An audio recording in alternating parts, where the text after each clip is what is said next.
రామారావు గారి పక్కన మరొక హీరోగా నాకు అవకాశం వచ్చింది. అంత ఎర్లీ స్టేజ్లోనే అనుకుంటాను. నాకు ఆ సినిమా ఫెయిల్ అయింది.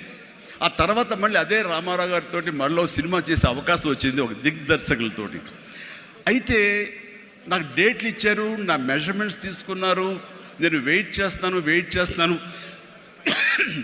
కానీ నా పేరు లేకుండా మరొకరి పేరుతోటి ఆ అనౌన్స్మెంట్ అయ్యేసరికి ఎక్కడ డిసప్పాయింట్మెంట్ వచ్చింది.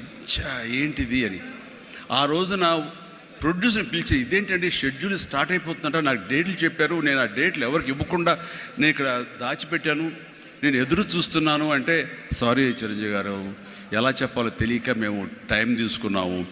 ఎందుకంటే పోయిన సినిమా మీది ఫ్లాప్ అయింది కదా కాంబినేషన్లో, అందుకని దానికి గ్లామర్ ఉండదని మీరు వద్దు అనుకున్నామని. ఆ విషయం చెప్పచ్చు కదండి అని అంటే, ఆ టైంలో